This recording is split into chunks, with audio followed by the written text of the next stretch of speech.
¿Qué tal? Muy buenos días. Bienvenidas y bienvenidos a esta 10ª mesa redonda virtual, los principios democráticos en las decisiones judiciales. El día de hoy, para hacer este debate, esta discusión, nos acompañan invitados de lujo. Nos acompaña la doctora Sandra Gómora Juárez, el doctor Joaquín Sarrión Esteve y el doctor Mauricio Iván del Toro Huerta.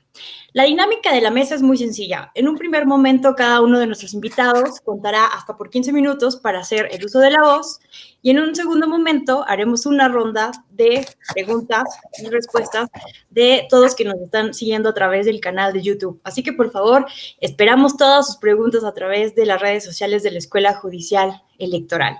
Y pues sin más preámbulo, para iniciar con esta súper interesante discusión, le damos el uso de la voz a la doctora Sandra Gómez Juárez, no sin antes me permiten leer su síntesis curricular.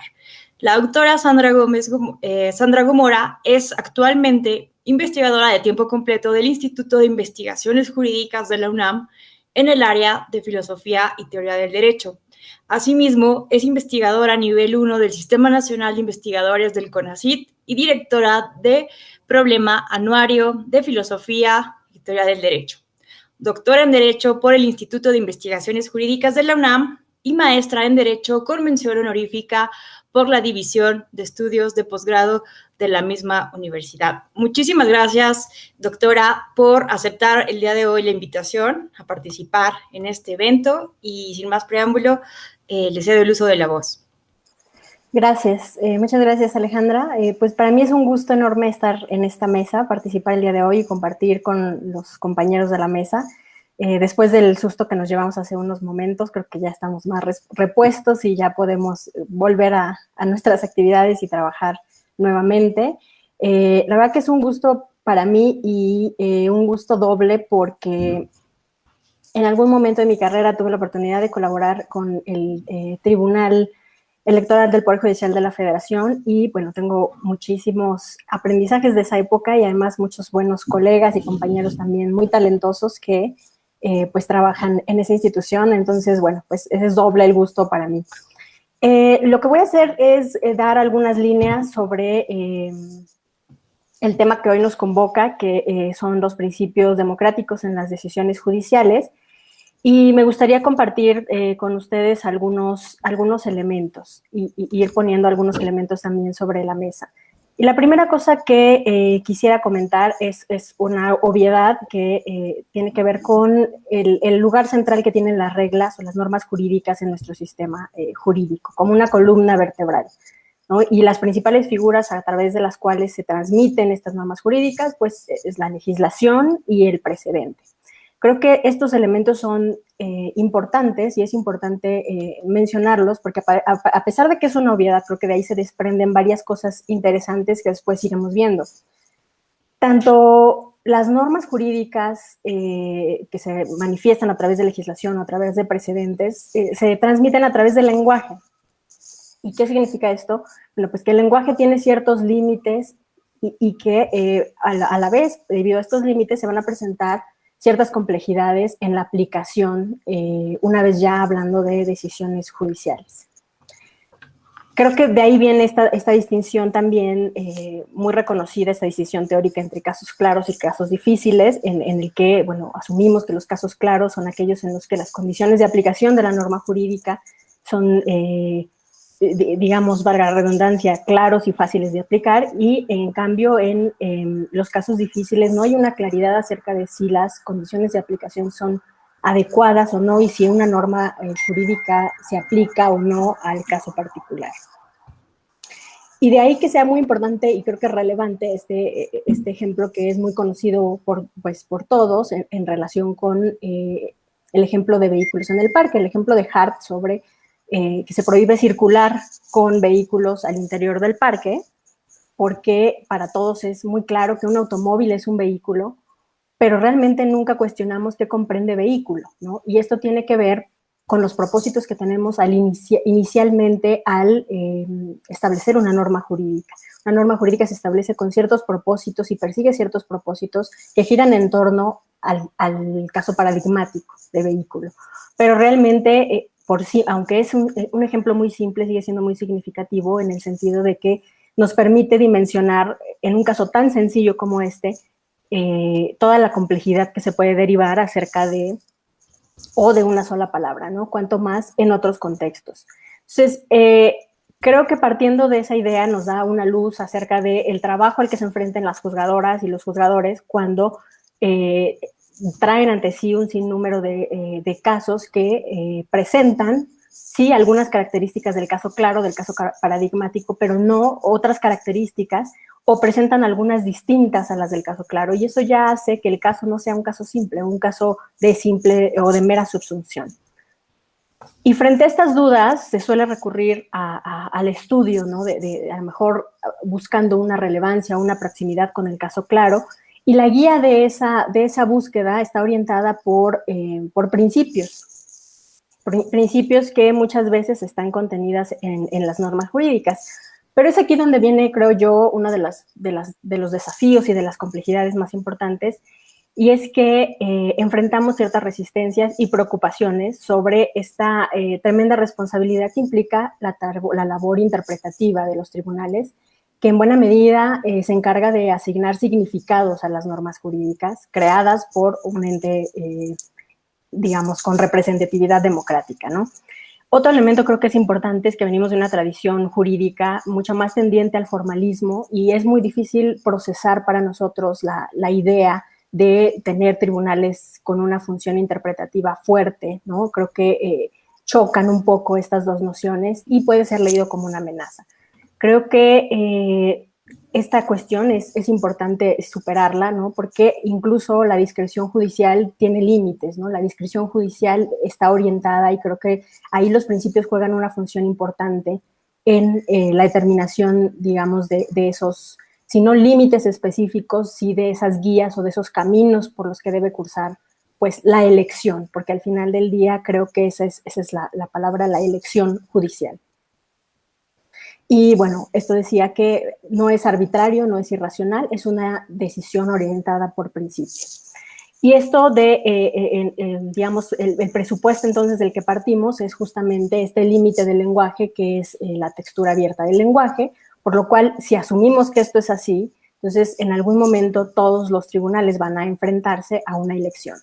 Y si bien es cierto que en el núcleo de significado va a haber casos claros que solamente ocupen subsumirse, va a haber muchos otros en la zona de penumbra en los que no haya una claridad específica y una certeza acerca de qué debemos hacer. Y creo que esta presunción es importante porque el hecho de que no tengamos certeza en nuestros conceptos es el precio que tenemos que pagar en buena medida, nos decía Hart incluso, por tener términos clasificatorios generales, es decir, las normas jurídicas generales dan espacio o plantean esta posibilidad. Y ciertamente cuando hablamos de estas normas jurídicas generales estamos hablando de ciertos propósitos que inicialmente se asignaron a esa norma, pero hay un sinnúmero de posibilidades y combinaciones de casos que no fueron contemplados en esta posibilidad o en estos propósitos iniciales y que pueden salir, pueden surgir. Estos casos marginales pues no tienen propósitos previamente definidos porque no fueron contemplados, de modo que esta asignación de significados y determinación de propósitos posteriores corresponde a los tribunales. Creo que en esa medida también viene a colación el papel de la jurisprudencia. En esa medida los tribunales pueden ir determinando un poco más los propósitos de las normas jurídicas guiados por principios en buena medida. Y esto va a colación de tener en cuenta entonces estos dos elementos que creo que son además dos necesidades que concilian los sistemas jurídicos, y es que ciertas reglas se pueden aplicar de manera directa, sin mayor complicación, y hay otro ámbito de normas jurídicas que quedan abiertas debido a la forma de redacción, a los conceptos vagos que emplean, a los principios en los que se sustentan, etcétera. Y esto es para que justamente los tribunales, con una decisión y una vez que pueden analizar las circunstancias del caso particular, puedan aportar el significado adecuado en el caso concreto. Es decir, estas dos necesidades están presentes en los sistemas jurídicos contemporáneos, creo que no son, digamos, son irreductibles, ¿no? Esto nos hace entonces pensar pues que contamos con un derecho que es un sistema normativo que se guía por principios constitucionales, que tiene también conceptos vagos, reglas y cláusulas abiertas. Por supuesto, esto nos lleva también a cierta indeterminación. Es inacabado el derecho, constantemente se está afilando y reconfigurando, y esta es una misión fundamental de los tribunales. Y de alguna manera los juicios morales están presentes en la aplicación del derecho, también a través de los principios. Y aquí es importante hacer como, bueno, un poco algunos elementos en relación con los principios, ¿no? Dworkin es uno de los teóricos más conocidos que hizo esta distinción en relación con las normas jurídicas, con los principios, y es que justamente en los casos difíciles los principios son aquellos que tienen una preponderancia en la decisión de los casos difíciles. Y los principios entendidos así como un estándar que tienen alguna dimensión moral o una exigencia de justicia, de equidad, etcétera. Y si bien es cierto que, digamos, las normas jurídicas se aplican a manera de todo, nada o de disyuntivas, los principios dan una orientación general, no dan una respuesta definitiva, y esta, digamos, distinción que se hace entre estos dos elementos es relevante porque una norma jurídica no se aplica, digamos, de manera gradual, se aplica o no se aplica, pero los principios tienen, digamos, otro tratamiento, una dimensión más de peso o de importancia en el razonamiento, y entonces cumplen una función distinta. Esta cuestión es interesante porque hablábamos justo hace un momento de la interpretación, ¿no? De la interpretación en estos casos difíciles. Hay un montón de palabras en el lenguaje que nos obligan a asignar significados a estas palabras, y esa es justo una de las funciones judiciales, ¿no? Pero bueno, la norma jurídica, cuando contiene estos elementos, bueno, es función de los tribunales asignar este significado, argumentando a favor de cuál es el mejor y el significado más razonable o correcto que debe darse a la norma jurídica. ¿Cómo se hace esto? Bueno, pues a través de técnicas, métodos o cánones interpretativos, digamos, genéricos, que buscan justamente reducir esta indeterminación y conducir o reconducir las decisiones para tratar de llegar a respuestas razonables, ¿no? Aquí creo que es importante hablar o pensar, considerar si los principios democráticos son una especie particular o especial de principios. Yo creo que son como parte del ordenamiento constitucional, pertenece a esta categoría genérica de principios, pero no necesariamente son, digamos, particulares o especiales. Hay varias clasificaciones en función de los principios. Hay principios fundamentales del ordenamiento jurídico, principios fundamentales, a lo mejor pertenecientes a una materia determinada, fundamentales de un sector de una materia determinada, pero no tienen una formulación concreta, ¿no? Son heterogéneos también, ¿no? Y no tienen un lenguaje, digamos, prescriptivo, sino más bien abierto, optativo, como enunciados declarativos que reconocen algún valor o alguna posición. Y creo que en ese sentido los principios democráticos son también parte o pueden fungir como parte de esta clasificación, ¿no? Que pertenecen a una cierta área, son fundamentales del ordenamiento jurídico, pero también pertenecen a un cierto ámbito de aplicación, que en este caso es la materia electoral, ¿no? Así como el principio de pacta sunt servanda aplica en el derecho internacional, o el principio de la libre determinación de la voluntad es aplicable en el derecho civil, etcétera. Entonces, en ese sentido, creo que esta clasificación de principios democráticos atiende a esta cuestión principalmente. Informan los principios democráticos el resto del ordenamiento jurídico. Y creo que en la medida en que nuestra Constitución señala nuestra forma de ser como Estado, la forma de ejercer el gobierno, en esa misma medida está delineando características que tendremos como organización social. Y estos rasgos y principios relativos a nuestra forma de ser son los que deben imprimir o los que deben impregnar el resto del ordenamiento y las decisiones judiciales, ¿no? Principios fundamentales que nos van a digamos, a definir como una organización social y política particular. Y decía que los métodos de interpretación o cánones interpretativos, técnicas de interpretación, como muchas veces se le llama, hay como una variedad de métodos. Sin embargo, la clasificación, digamos, principal o clásica que los teóricos a los que los teóricos suelen recurrir es de estos 4 tipos de principios. Sin embargo, son los principios, los argumentos teleológicos o deontológicos los que abren la posibilidad a aplicar de acuerdo con los fines o propósitos de las normas jurídicas, de acuerdo con los principios, y permiten que entonces el razonamiento jurídico recurra y tome otros elementos, ¿no?, más allá de los expresamente contemplados, ¿no?, que se podría hacer incluso otra clasificación, principios expresamente establecidos en el texto y los que son derivados, ¿no?, que no están expresos en el texto constitucional. Y estos son justamente los que permiten abrir el razonamiento a estos elementos. Pero entonces, hablar de los principios democráticos nos lleva a cuestionar si existe una metodología propia de los principios democráticos o específica para aplicar estos principios. Y creo yo que como principios es difícil asirlos, delimitarlos o definirlos de una vez y para siempre. Creo que siempre va a haber una posibilidad para los tribunales de moverse en un rango en sus decisiones, entre coherencia y progresividad, es decir, a mayor coherencia con los contenidos, digamos, normativos, jurídico-normativos, menor progresividad y viceversa. Es decir, esto no es una medida exacta, por supuesto, pero es una orientación, en tanto que todas las decisiones están vinculadas con el orden jurídico prevaleciente. Y los principios, aunque sean derivados, derivan del orden jurídico prevaleciente. Entonces, creo que es difícil, más allá de, digamos, estas aproximaciones, es difícil hablar de una metodología específica o propia de los principios democráticos. Creo que este primer, digamos, acercamiento a clasificaciones de acuerdo con su ámbito de aplicación es lo más cercano que podríamos, digamos, llegar en ese sentido.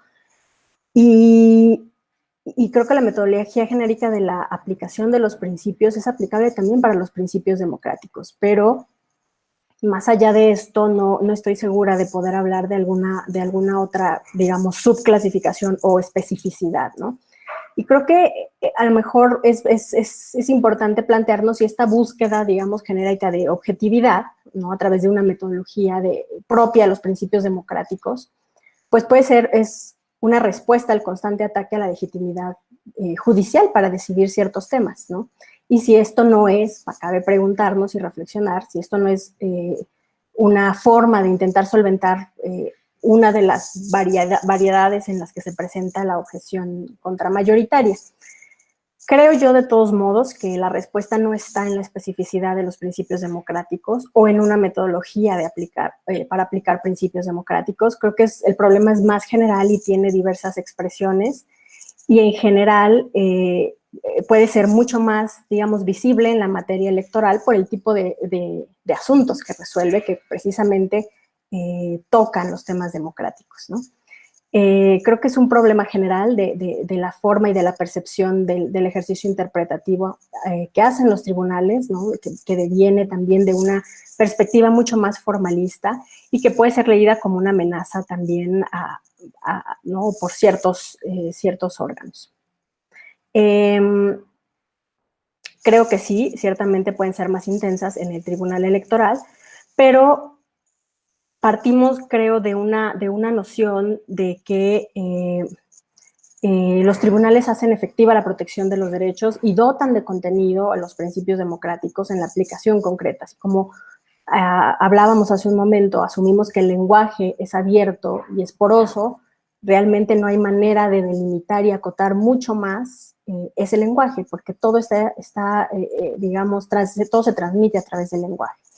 Y los tribunales ayudan también a asegurar los derechos de procedimiento, ¿no?, todos los procedimientos que aseguran el ejercicio democrático y los derechos democráticos. Entonces, es realmente una función primordial también la que hacen los tribunales en este sentido. y además aseguran la vigencia de la Constitución en su aplicación cotidiana y su aplicación concreta, ¿no? Entonces, alguna de las, digamos, la objeción contramayoritaria o esta objeción de que los tribunales carecen de legitimidad democrática y que en todo caso el órgano legitimado para resolver sería, digamos, una legislatura, ¿no? o un órgano representativo, creo que pierde de vista esta cuestión que es el papel y el rol que juegan los tribunales en los sistemas jurídicos, digamos, más allá de un primer momento democrático, de manifestación democrática, que es el voto, se tiene que asegurar la continuidad y, digamos, la aplicación cierta y definitiva de estos principios y de los derechos también, y esa función, la única función, y esa función es la que los cumple, es, digamos, el órgano judicial, ¿no? Entonces, creo que a pesar de, digamos, de esta objeción se puede reconducir también a un poco a este problema digamos, de formalismo genérico en el que se traduce las objeciones y las dificultades que se presentan para los tribunales en general y para su ejercicio interpretativo. Y digamos un caso que me parece, o un ejemplo que me parece muy relevante y que creo que transmite todo esto, tanto la atención como el ejercicio, digamos, interpretativo de los tribunales, pues tiene que ver con la causa abstracta de nulidad de elección, ¿no? Bueno, que quedó derogada, pero ese caso de Tabasco, si bien no soy experta en la materia, creo que ese caso de Tabasco realmente nos muestra el ejercicio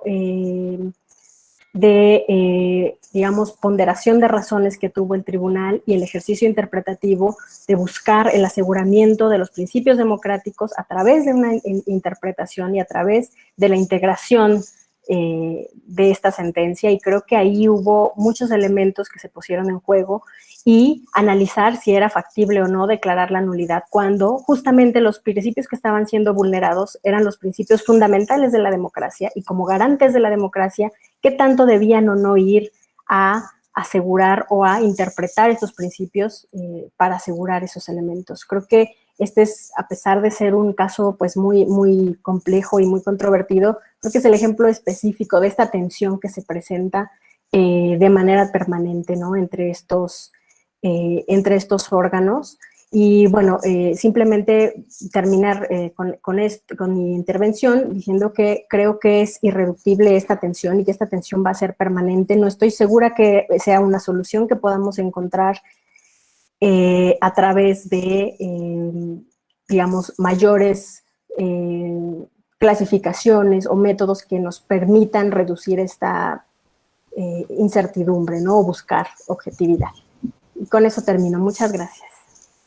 Muchas gracias a ti, Sandra. Me pareció sumamente clara y interesante tu exposición. Me parece que diste en el punto clave de uno de los problemas principales de esta discusión, que no solamente encontramos la resistencia de una formación formalista, del formalismo jurídico dentro de la interpretación jurídica, sino también el problema tal vez más importante de la labor interpretativa de los jueces. Y aquí quería plantear esta problemática de qué opinan ustedes respecto a lo que acaba de comentar Sandra, de cómo disminuir la posibilidad de que la interpretación de los jueces, esta discrecionalidad a veces inevitable, caiga en arbitrariedad.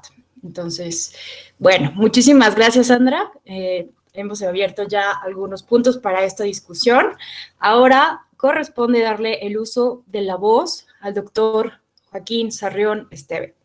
Antes voy a presentar su síntesis curricular. Él es investigador en Derechos Fundamentales e Integración de la Unión Europea en la Universidad Nacional de Educación a Distancia, UNED, España. También ocupa el cargo de vicesecretario general de Asuntos Jurídicos de la misma institución académica.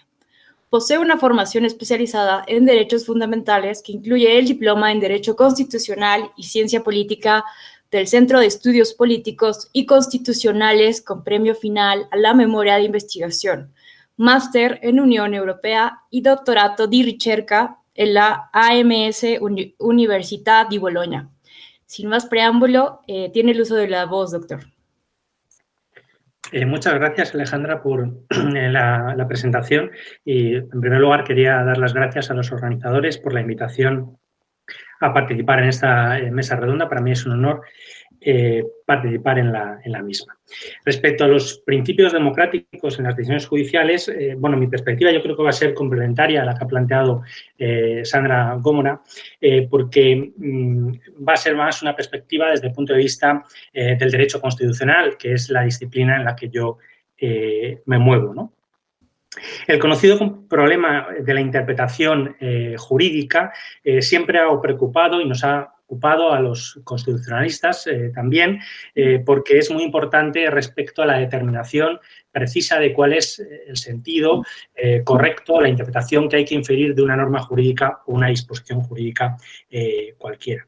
Esta hermenéutica jurídica en un sistema jurídico constitucional, sistemas jurídicos como los nuestros, donde nuestras constituciones son normativas en la medida en que podemos utilizar esa adjetivación famosa ontológica de Lowenstein, implica necesariamente que la interpretación, aunque va a tener que utilizar estos métodos o estos criterios interpretativos que también nos ha comentado Sandra, tradicionales, ¿no? El lingüístico, el sistemático, el histórico, el teológico, etcétera, ¿no?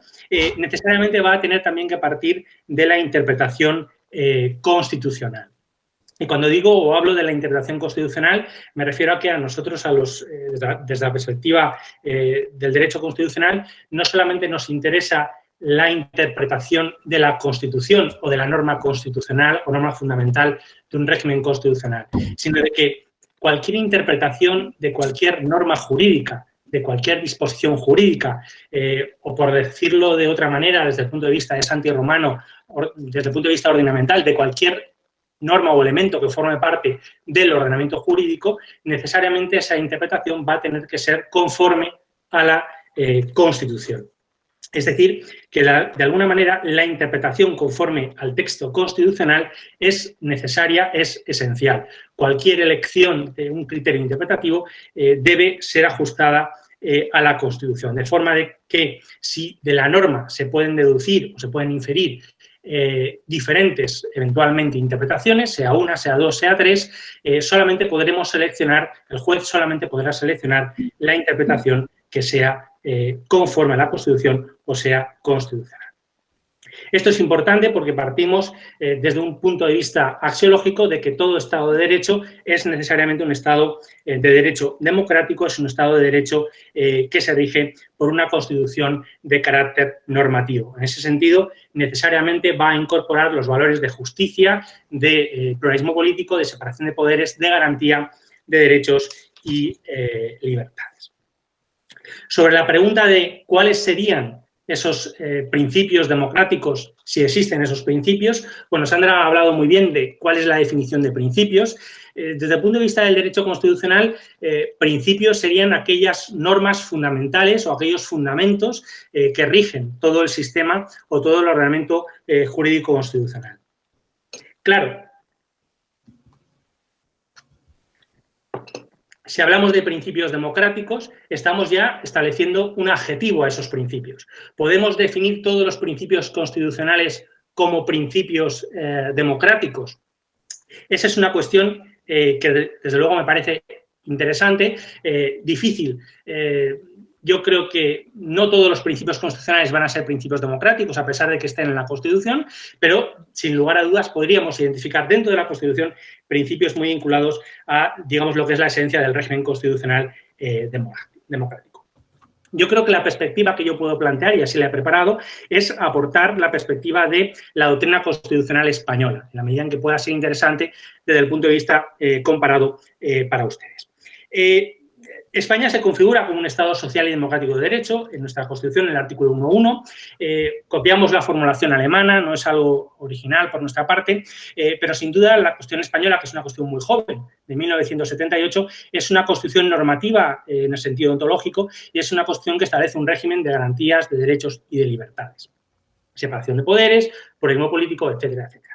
Es verdad que como todo producto humano necesariamente es imperfecto y susceptible de mejora a través de las eventuales reformas constitucionales que sean necesarias. Pero es un texto sin duda normativo y sin duda que entra dentro del ámbito de las democracias occidentales. Sin embargo, si acudimos al texto constitucional español, solamente encontramos un criterio interpretativo. Está en el artículo 10.2 de la Constitución española, y se refiere a la interpretación de los derechos y libertades de la Constitución de conformidad con la Declaración Universal de Derechos Humanos y otros textos o tratados internacionales sobre esta materia ratificados por España. No hay otro elemento interpretativo en la Constitución. Necesariamente debemos acudir a la legislación ordinaria, al Código Civil, donde están los métodos tradicionales de interpretación lingüística, sistemática, teológica, etc. Lo que pasa es que el Tribunal Constitucional, a lo largo de su jurisprudencia, sí ha sentado de una forma muy clara que toda interpretación que realice cualquier operador jurídico, y por operadores jurídicos debemos, lógicamente, entender también los jueces, debe hacerse de conformidad con la Constitución. A mí me ha parecido muy interesante intentar descubrir, para preparar mi intervención a esta mesa, cuando el Tribunal Constitucional Español ha utilizado esta noción o este concepto de principios democráticos, para ver si en algún momento el Tribunal Constitucional Español había hecho referencia a principios democráticos en la Constitución española. En la web del Tribunal Constitucional hay un buscador a través de un tesauro de palabras y de conceptos constitucionales que permite buscar toda la jurisprudencia existente sobre ciertos conceptos muy concretos. Y buscando principios democráticos encontramos únicamente 3 sentencias. Es verdad que la historia constitucional del Tribunal Constitucional Español no es excesivamente larga, teniendo en cuenta que nuestra Constitución es del año 78, pero 3 sentencias son pocas. En cambio, si buscamos por principio democrático, encontramos 38 resoluciones judiciales. Es interesante ver cómo se diferencia entre principios democráticos y principio democrático, de tal manera que el Tribunal Constitucional no está entendiendo lo mismo por principio democrático que por principios democráticos. De hecho, por principios democráticos se entiende que es un concepto constitucional, lo enmarca dentro del Estado democrático, dentro del Estado social y democrático de derecho, dentro del concepto de Estado, de la teoría general del Estado y de los conceptos constitucionales. Mientras que el principio democrático, que obviamente es otro concepto de carácter constitucional, está dentro de lo que denomina teoría constitucional, que es un concepto, digamos, mucho más amplio, mucho más teórico que los principios democráticos así entendidos. Voy a hacer una breve mención como ejemplos a las principales sentencias en las cuales el Tribunal Constitucional utiliza estos conceptos. Como he comentado, principios democráticos aparecen 3 sentencias. En concreto, en una sentencia de la primera historia constitucional española, que es la sentencia 5/81 de 13 de febrero, es una de las primeras sentencias del Tribunal Constitucional, que se refiere a los centros educativos. Y es una sentencia interesante porque el Tribunal Constitucional conecta la libertad de creación de centros educativos con la libertad de enseñanza y la libertad de cátedra, pero establece que se pueden establecer condicionantes a la hora de crear centros educativos. Si bien la Constitución española permite la creación de centros con idearios educativos, cualquier tipo de ideología, sí que establece una serie de límites, dice el Tribunal Constitucional, porque la educación es importante no solamente en un sentido de formar al individuo, sino en un sentido también de permitirle dotar herramientas democráticas. Y es interesante porque en esta sentencia llega a citar a Kelsen, cuando Kelsen dice que la educación para la democracia es una de las principales exigencias de la democracia misma.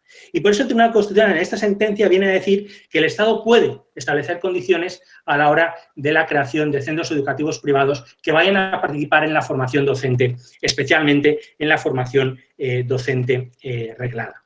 Y en particular, porque deben promover el desarrollo de la personalidad en el respeto de los principios democráticos. No llega a definir esos principios democráticos, pero bueno, está claro que está hablando de los principios constitucionales del régimen constitucional.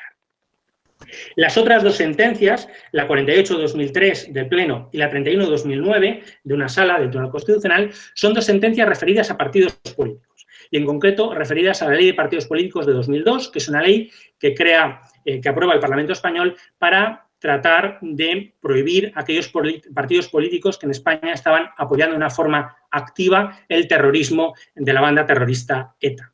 En estas dos sentencias, particularmente la primera del Pleno, el Tribunal Constitucional se vuelve a ocupar de los principios democráticos y hace referencia a una cosa que yo creo que es importante. En España no somos una democracia militante.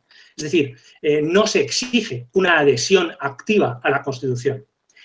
Por tanto, se permite cualquier proyecto político o ideológico, incluso contrario a la Constitución. El matiz que establece el Tribunal Constitucional es que lo que no cabe es aquella actividad por parte de un partido político que de forma activa trate de eliminar o destruir el propio régimen constitucional. Como proyecto político sería válido, pero no si utiliza medios ilícitos para su consecución, en particular el terrorismo, ¿no? De tal manera que salva la constitucionalidad de la ley. La siguiente sentencia es una continuación de la misma a raíz de un recurso de amparo de un partido político sucedáneo. Si en cambio hablamos del principio democrático, como he comentado antes, encontramos 38 resoluciones judiciales, una serie de autos y una serie de sentencias. Aquí tenemos una gran diversidad. Podemos encontrar sentencias también relativas a partidos políticos, sentencias relativas a derecho parlamentario, sentencias relativas a la autonomía local. Pero yo he seleccionado dos que yo creo que complementan muy bien estas que he comentado antes sobre los principios democráticos.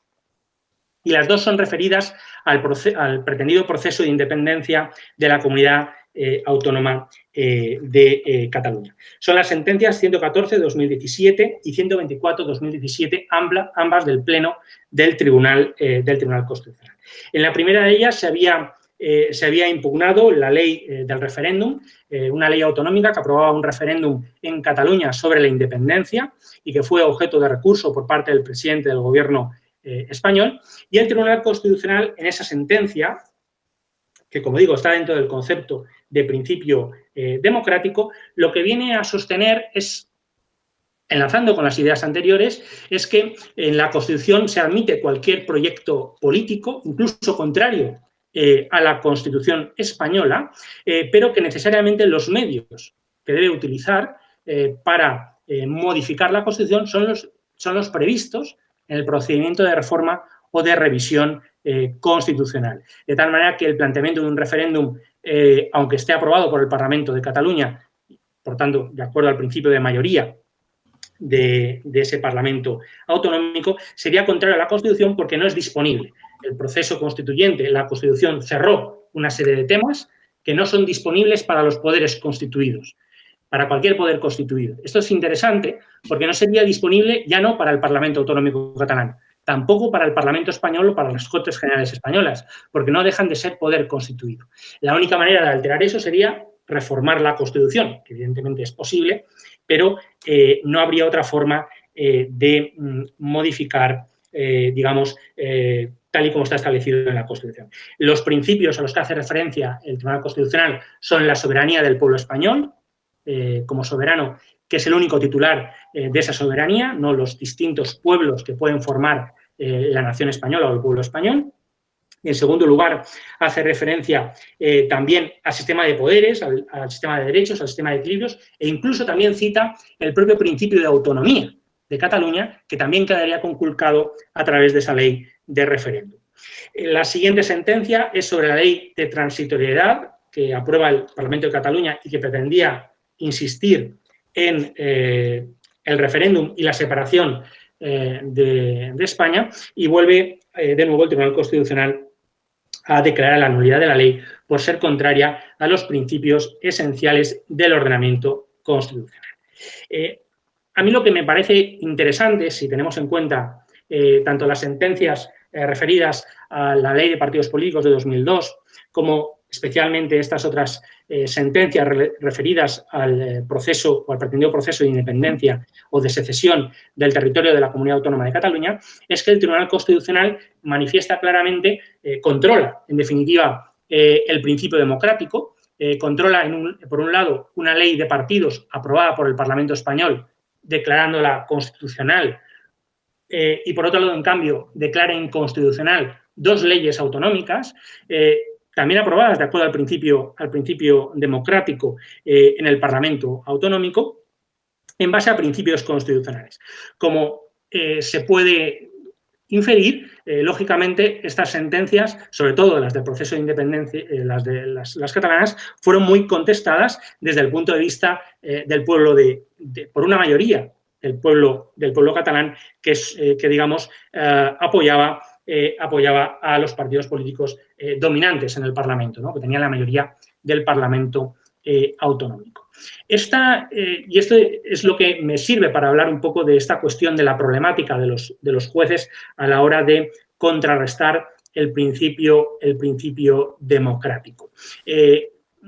Sin lugar a dudas, el sistema judicial y el Tribunal Constitucional, aunque en España digamos que está aparte del sistema de poder judicial, también es un tribunal, es un sistema contramayoritario necesariamente. Y eso va a hacer siempre que haya contestación. En relación a tu pregunta, ¿cómo podemos hacer que se pueda entender la labor de los jueces, sean jueces del poder ordinario, sean jueces de cualquier tribunal, ¿no?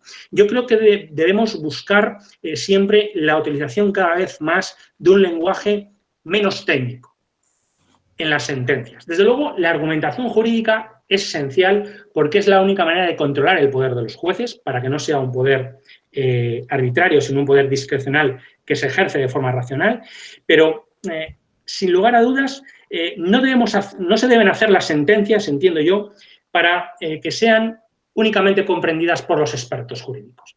Es decir, que el pueblo llano debe ser capaz de leer una sentencia y entender la argumentación que se utiliza para comprender por qué aquello que aprobó el Parlamento, aquello que aprobaron sus representantes políticos o aquello que es la voluntad popular muchas veces, no es conforme al derecho, no es conforme a la Constitución o, en definitiva, no se puede admitir tal y como se ha planteado. A lo mejor por otras vías sí.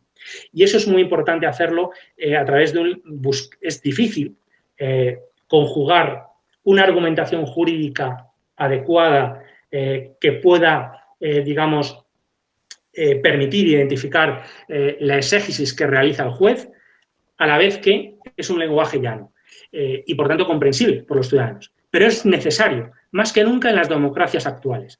La única manera de que podamos salvar democráticamente los poderes contramayoritarios es convencer a la mayoría de la sociedad de que ese poder contramayoritario es necesario y para eso es necesario explicar bien por parte de los jueces, y la única manera de hacerlo es en las sentencias, cuál es la razón, la ratio decidendi, de que se limite el poder del principio mayoritario o el principio democrático.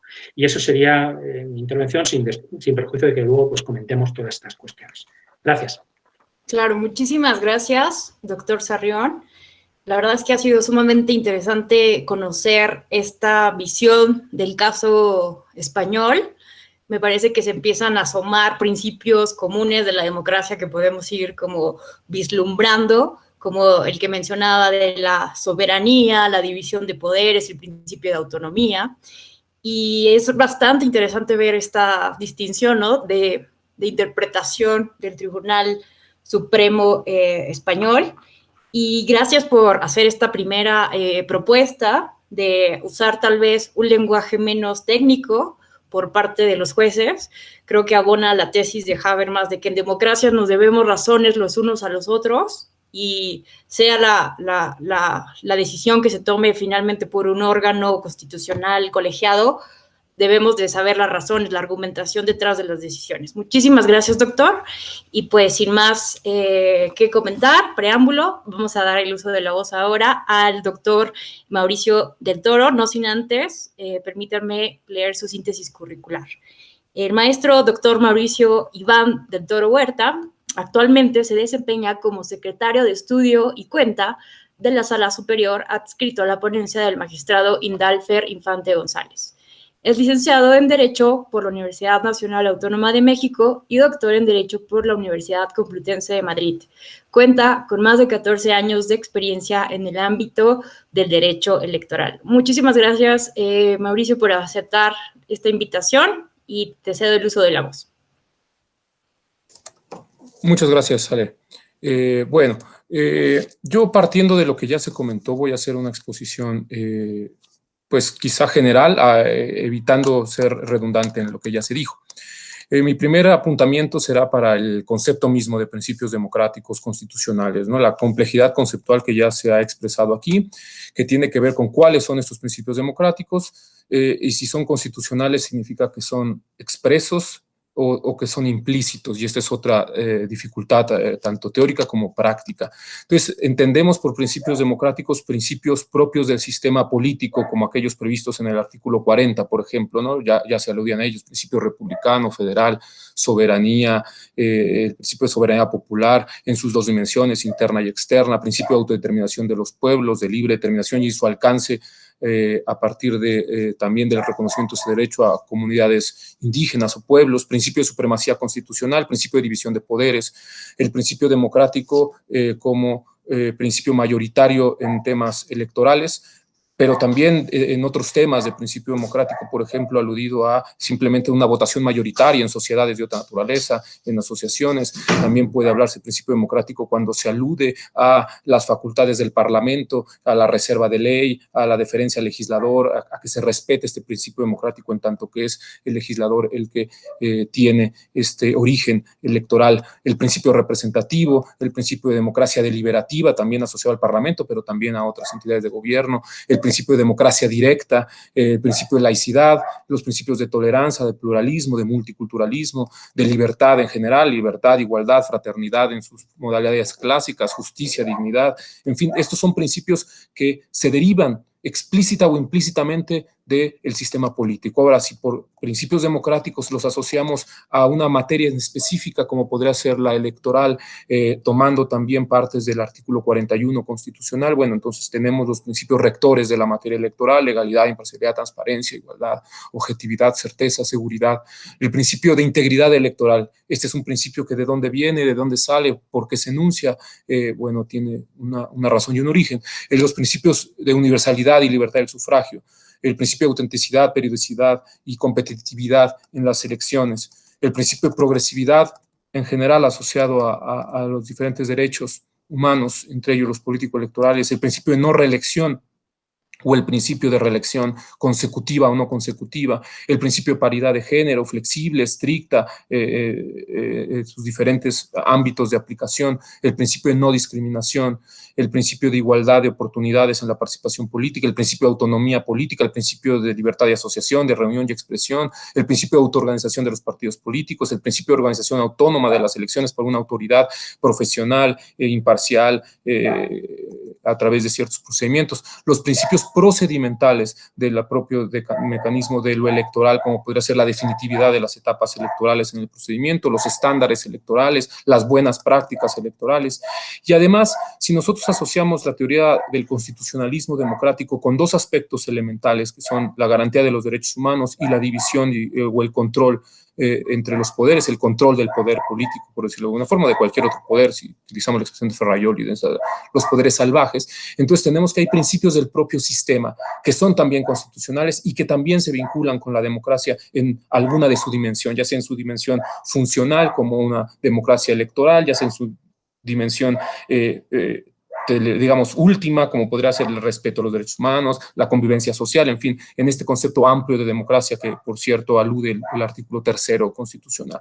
Entonces, dentro de este gran sistema de garantías, como parte de una democracia constitucional, y por tanto, alguien podría decir también, como parte de un principio amplio democrático, pues están los principios que abonan al propio sistema jurídico como un sistema con unidad, con integridad, con coherencia, con consistencia, con universalidad, con factores de determinación y de interdeterminación también, los principios de razonabilidad y proporcionalidad que son característicos en diferentes ámbitos del derecho, particularmente en aquellos en donde colisionan, en donde se tensan, en donde inciden dos principios o dos normas entre sí o más, claro. El principios, por ejemplo, de solución pacífica de controversias, los principios éticos de la función judicial, los principios que abonan a la independencia, a la imparcialidad, a la neutralidad, en fin, en diferentes formas de expresión, los principios del debido proceso y de recurso efectivo, el principio de reparación integral, de rendición de cuentas, los principios incluso utilitaristas respecto a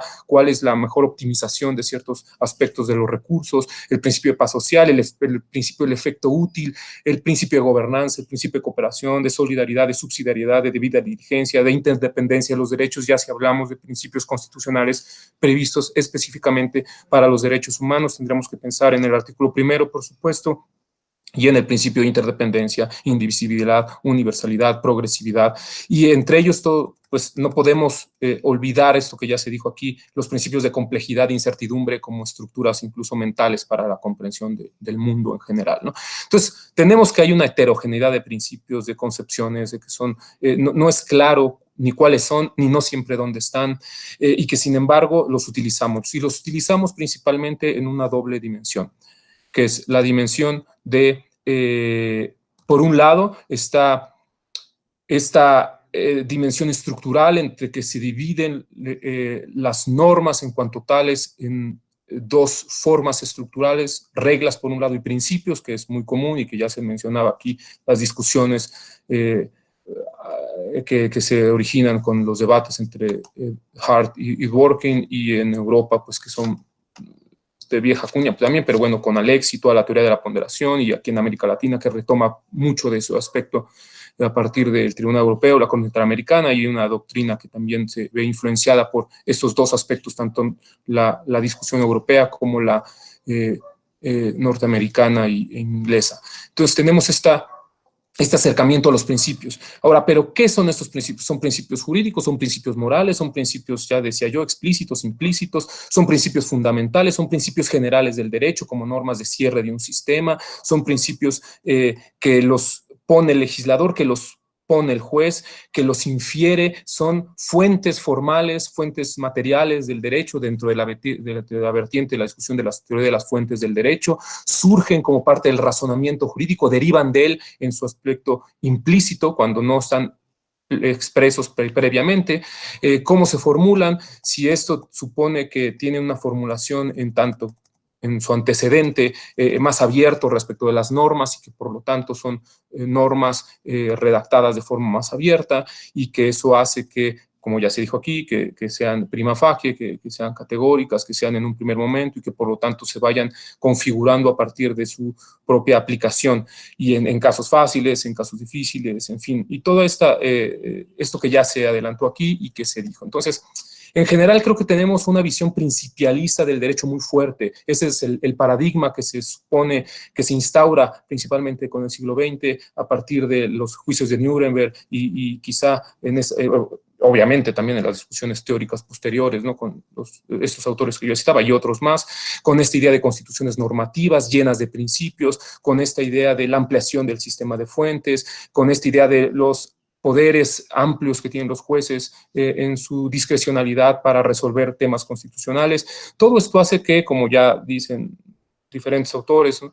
Los principios sean normas generales, sean normas redactadas en términos vagos, sean normas pragmáticas o directrices, sean valores superiores del ordenamiento, sean parámetros generales para aplicación e interpretación de normas, sean generados por la ciencia jurídica y no solamente por los jueces, ¿no? Y ahí la influencia actual de la doctrina, que vemos citas en sentencias judiciales de que si Ferraioli, que si Dworkin, que si Hart, que si Kelsen, que si quien sea, no siempre de una forma sistemática y estructurada, pero ahí están los autores y ahí están sus principios expuestos y tienen un efecto normativo, persuasivo, en fin, cualquiera que este sea.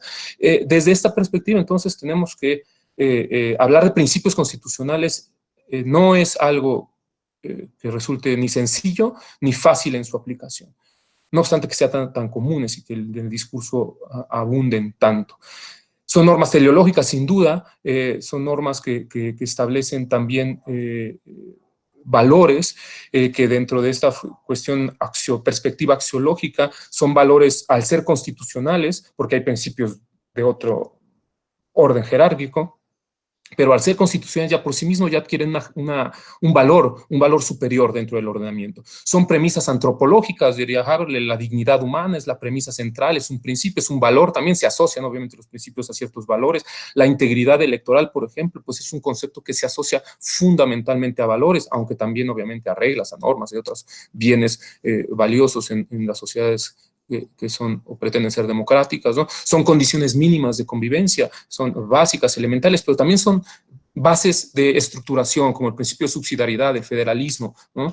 Son otros que son ideales regulativos, ¿no? La democracia en sí misma, o otros que pretenden también la estructuración o la división de aspectos de la sociedad, como el principio de laicidad, ¿no? Y que también tiene un impacto. Entonces, tenemos dentro así una amplia gama de cuestiones que tienen que ver con los principios. Ahora, entre sus diferencias entre reglas y principios ya en su dimensión estructural, yo aquí voy a hacer alguna mención, aunque sea muy genérica, a la discusión que se plantea, ¿no? Entre una división muy tajante entre las reglas y otra entre los principios, entre que la forma de aplicación de la regla sería una subsunción, mientras que los principios sería la ponderación, y las teorías que realmente matizan estas dos distinciones, que no los ven como una cuestión de todo o nada, sino que realmente es una cuestión gradual. Los principios se configuran a su vez en su aplicación en reglas, al final cualquier ponderación va a derivar en una regla que se va a subsumir. Las reglas por su parte tienen principios subyacentes a los cuales responden y que son su razón de ser. En ocasiones las reglas y el principio de paridad, creo que es un ejemplo muy claro. Los principios, la regla de la paridad diría que es 50-50, el principio de la paridad admitiría flexibilidad y admitiría 60-40, 70-30, 80-20, 90-10, cómo operaría frente a otros principios, si es una regla tajante operaría como regla todo o nada, se cumple o no, si es a materia de principios aplicaría una dimensión de optimización, en fin. Entonces, ni siquiera en su dimensión y expresión estos enunciados normativos podrían distinguirse en ocasiones claramente si son una regla o un principio. El principio incluso de definitividad, el principio incluso incluso principios procesales que siguen los tribunales que podrían, o reglas que podrían ser significativas, en ocasiones son ponderadas o son flexibilizadas y optimizadas. Entonces, esto o son errores de aplicación que hacen los jueces, o son incongruencias del propio discurso, o son formas en que operan estos principios, ¿no? Dentro de este contexto, también me gustaría simplemente apuntar también la lógica de la derrotabilidad, ¿no? Por supuesto, sabemos que los principios, aquí también hay discusiones teóricas, las normas se dicen son derrotables en tanto que son exceptúan. Los principios, hay quien dice, o también son derrotables, porque hay quien dice que las reglas no son derrotables y hay quien dice que los principios no son derrotables, hay quien dice viceversa. Entonces, bueno, todos son derrotables, parece.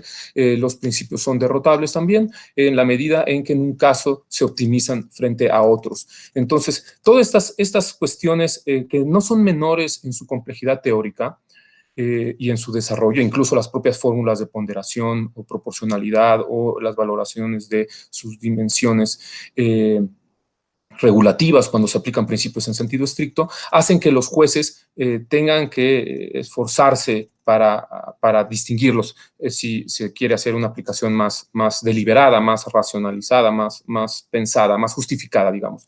Si no, pues simplemente se enuncia un principio y se aplica prácticamente como si fuera una regla.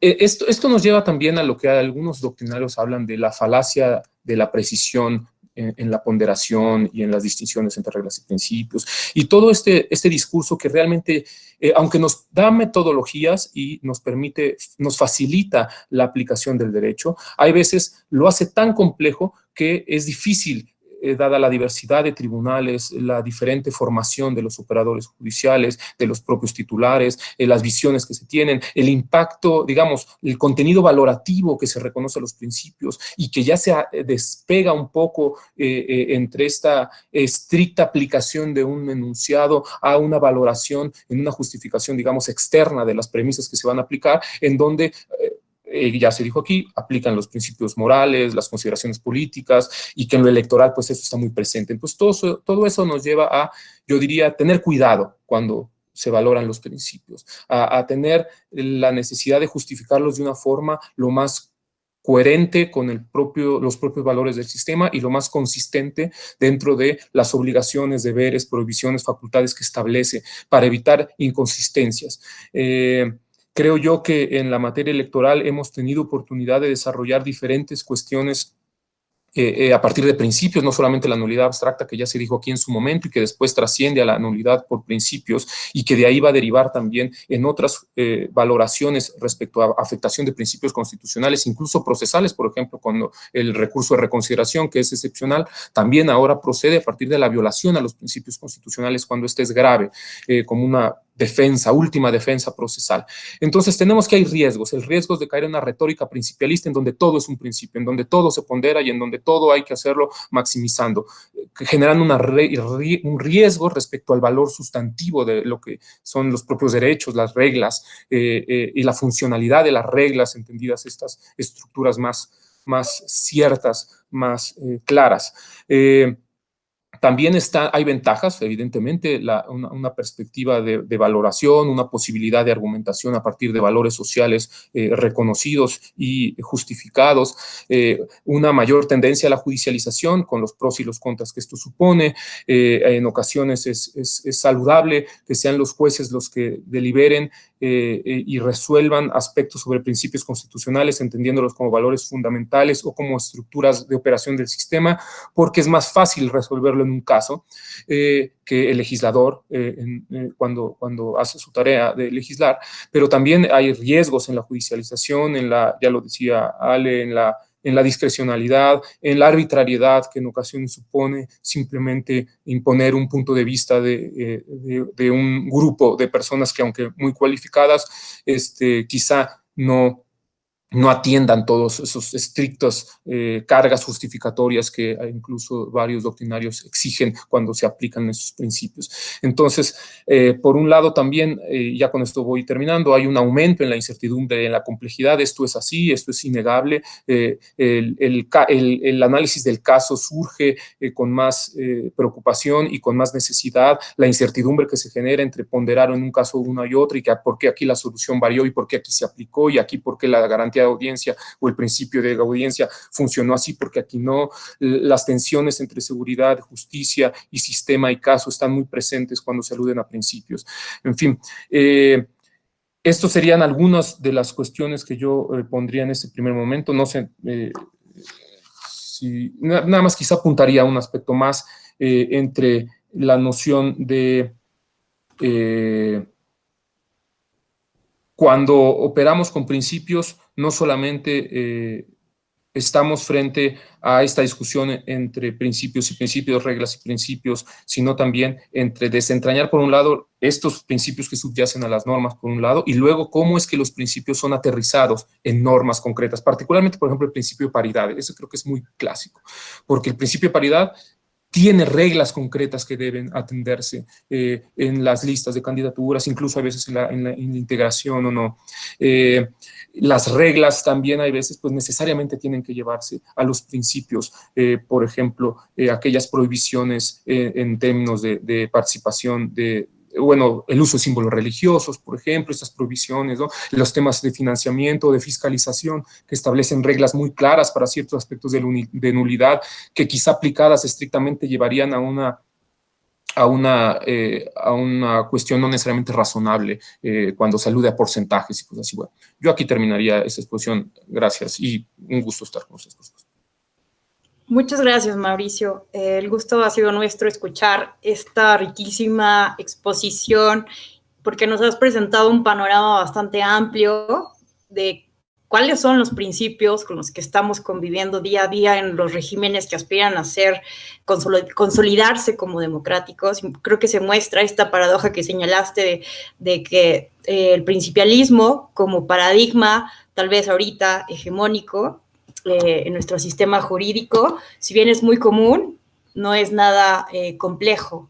Y te agradecemos por mencionar también los riesgos, pero no solamente eso, sino también las ventajas. Y creo que destaco de tu participación el llamado de tener cuidado de los jueces y tomarse esta doctrina del principialismo con responsabilidad.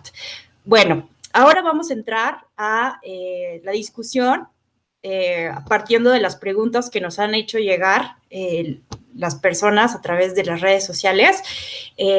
Quiero felicitar de parte de quienes nos han escrito a todos ustedes por su maravillosa intervención. Y bueno, voy a empezar con la primera pregunta. Nos dicen, ¿cómo ajustar los principios a las situaciones de emergencia? ¿Cómo deben convivir con las restricciones sanitarias? Están tratando de aterrizar, digamos, esta discusión de los principios a la situación de la pandemia que estamos viviendo. Entonces, si alguien quiere empezar a hacer uso de la voz con esta primera pregunta.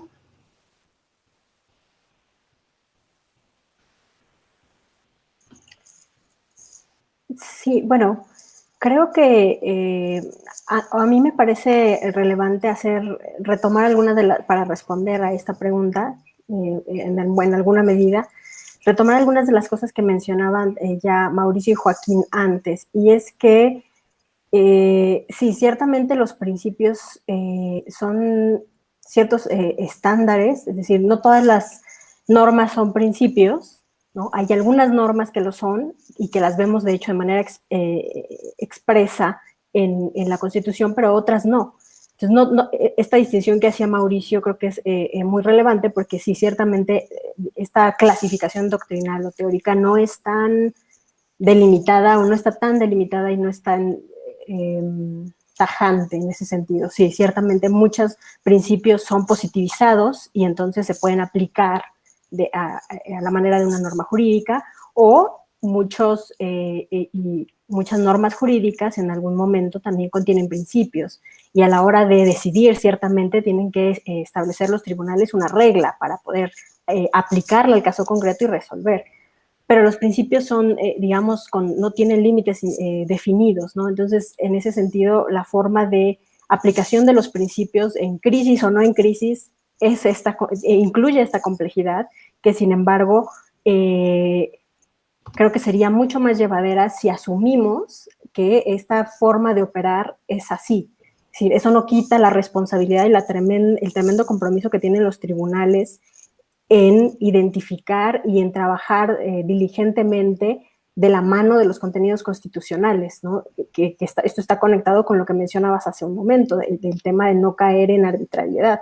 Yo creo que en la medida en la que los tribunales se muevan en este margen, ¿no?, de posibilidad de respuestas posibles o permitidas, vamos a decirlo, pero que están debidamente justificadas y que se aportan razones, no solamente de principios, sino también de normas jurídicas, yo creo que en esa misma medida es que vamos a poder justificar las decisiones que se tomen y las respuestas que se den. No todo, es decir, yo creo que evitar estos extremos de asumir que todo es reconducible a principios, porque no creo que sea así. Creo que realmente hay contenidos estables en nuestro sistema jurídico a los cuales podemos asirnos, pero también hay otras posibilidades y de hecho digamos, otras necesidades, requerimientos que se nos piden, que se pide particularmente a los tribunales para asignar significados y asignar contenidos en cuestiones específicas. Entonces, más que aplicación de los principios, digamos, en crisis particulares, creo que la aplicación de los principios es compleja en general, en cualquier circunstancia, y bueno, eso para retomar solamente algunas de las cosas que mencionaban los compañeros. Gracias. Muchísimas gracias, Sandra. No sé si alguno más quiere hacer un comentario. Sí, comentando el tema de la crisis sanitaria que estamos viviendo y hemos padecido y seguimos padeciendo, ¿no?, y que es tan extraordinaria. Muchos autores han hablado de este principio latino, ¿no?, ya de Cicerón, de que la salud pública o la salud del pueblo es la máxima ley, ¿no? Y esto es un principio jurídico del derecho romano, pero que de alguna manera se ha traído incluso ahora para posibilitar adoptar medidas de carácter extraordinario. Lo que pasa es que normalmente siempre las constituciones y la normativa en general suele establecer mecanismos de excepción para situaciones así, de tal manera que, por un lado, la propia deferencia hacia el legislador y hacia el poder político, y por otro lado, los propios mecanismos excepcionales que prevé la normativa suelen permitir que este principio tan genérico, que prácticamente permitiría todo para la protección de la salud, se concrete, ¿no? Yo creo que efectivamente al final lo que hay que controlar es la arbitrariedad, pero aquí en España, desde el principio de la crisis sanitaria, utilizando la legislación ordinaria, las autoridades sanitarias autonómicas, que son las que tienen las competencias ordinarias aquí, adoptaron medidas incluso de cierre de personas en hoteles e incluso el confinamiento de algunos territorios pequeños que fueron confirmadas por los tribunales, porque eso sí, las medidas ordinarias aquí requieren confirmación por los tribunales. Cuando la situación ya se exacerbó y fue necesario recurrir a los mecanismos constitucionales extraordinarios, pues se declaró el estado de alarma que dotaba al Gobierno central de unos poderes muy amplios, ¿no? Ahora ya no estamos en estado de alarma y volvemos a la situación de la excepción ordinaria, pero se tienen que volver a adoptar medidas en muchas ocasiones de carácter excepcional, aunque sin excepción constitucional, ¿no? Al menos desde la experiencia en España, los tribunales están siendo incluso el Tribunal Constitucional, a la hora de controlar medidas adoptadas por nuestro legislador y por el Gobierno, están siendo, digamos, muy diferentes. Pero es verdad que es una situación extraordinaria y que todas las autoridades en general están teniendo que adoptar medidas extraordinarias, incluso las universidades. Yo estoy en una universidad y, aunque es una universidad a distancia, nosotros los exámenes eran presenciales, siempre han sido presenciales.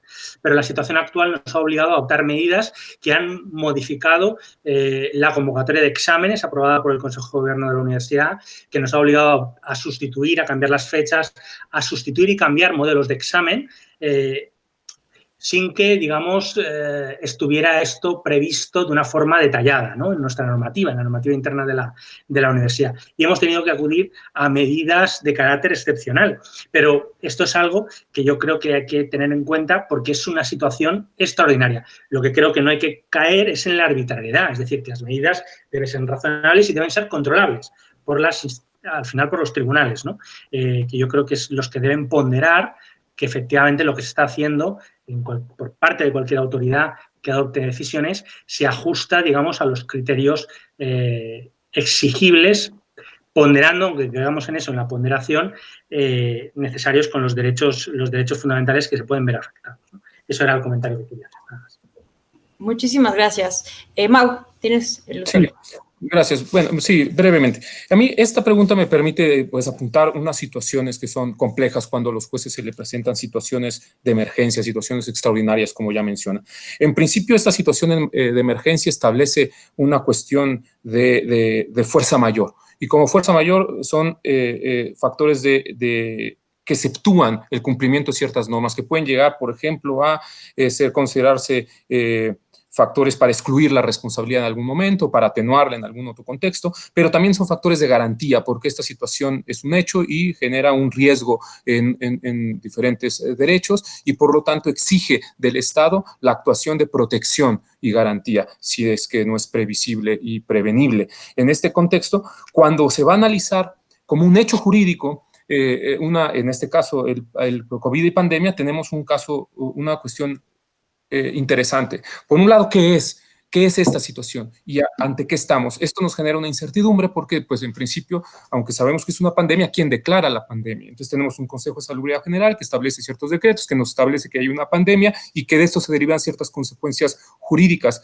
y normativas respecto de múltiples situaciones, obviamente, pero para efecto de lo que estamos hablando, de ciertos principios o no, pues nos exige a nosotros un primer momento. ¿Qué medidas se van a tomar para ellos? ¿Y estas medidas cómo atenúan o no? Y entonces vemos tribunales emitir acuerdos para que puedan resolver y trabajar a distancia, por videoconferencia, resolver algún tipo de asuntos o no todos, y algunas actividades prioritarias que no pueden suspenderse, y otras que no siendo prioritarias pueden suspenderse. Si ahí vamos a entrar a una valoración una valoración que es, por un lado, la finalidad de estas medidas. La situación de hecho, pues es la situación de hecho. La finalidad de las medidas que se tomen, o la propia declaración, ¿qué tal si no es una pandemia, que esto no existe y que por lo tanto se pueda controvertir si esto existe? Pero para esto, que esto fuera posible, se requiere de conocimiento, de un conocimiento técnico que va a valorar quién vaya a resolver esto, si es que esto es así o no. Y en este caso, bueno, hay todavía una dificultad mayor, que es que incluso el conocimiento técnico ante esta característica de este tipo de pandemia, pues se ve limitado, porque es algo que no se conocía no se tenía un antecedente tan claro. Entonces, frente a esto, las autoridades que son especialistas adquieren un nivel mayor de expertise, y ahí es un elemento que el juez debe tomar en cuenta. Yo no le voy a creer necesariamente a aquellos que dicen que esto es un complot de los coreanos o de los chinos o de los extraterrestres, frente a lo que dice la autoridad sanitaria, ¿verdad? Aunque yo pudiera tomar en cuenta que haya mucha gente, millones de gentes que crean en que son los extraterrestres, esto no va a ser mi parámetro, o sí lo va a ser. Pues eso es parte del argumento que tendrá que justificar un juez cuando tenga que aplicarlo. Y hay otro aspecto que es interesante cuando hablamos de ponderación. En la última aplicación de la llamada fórmula de ponderación, que Alexis popularizó mucho y que retoma de otros ámbitos también, está tres aspectos. Uno es la incidencia o la importancia del principio, que se ve, que por un lado, dependiendo de que sea lo que se quiera promover o lo que se afecta, el peso abstracto que se tenga, y el otro es la certeza de la afectación o del beneficio que se produzca, dependiendo cómo se esté valorando. Pues esta certeza ahora se ve condicionada a múltiples elementos técnicos, en esta y en otros casos, que el juez se vería en la necesidad de requerir información para saber si en efecto es factible que la gente se contagie porque no use cubrebocas, que la gente se le limite a no hacer fiestas porque la cercanía genera la posibilidad de mayor contagio, que ya se abran, no obstante que hay un pico, que ya se considere que ya esto está en amarillo, porque sí o no, o sea, todo ese tipo de cuestiones generan mucha incertidumbre en estas épocas. Entonces, hasta aquí yo dejaría el comentario, simplemente ver, estos casos hay que ver dos. Uno, el factor de excepción, cómo esto opera como una excepción frente a deberes o derechos, y cómo opera como factor para garantizar, o sea, como exigencia para garantizar derechos. Esta doble dimensión de estos hechos como las pandemias. Gracias. Gracias, Mauricio. Gracias a los tres por esta primera respuesta. Y para no perder el hilo de esta discusión, me parece que los tres han dado ya aproximaciones muy interesantes al problema de la pandemia y la aplicación de los principios en un entorno ya en suma complejo. Quisiera preguntarles, nos pregunta Darío Mora, ¿qué debe prevalecer en esta situación? ¿El derecho a la salud o el derecho a votar de manera presencial en la casilla? Es decir, ¿cómo se debe ponderar? ¿Cómo ponderarían ustedes esta situación?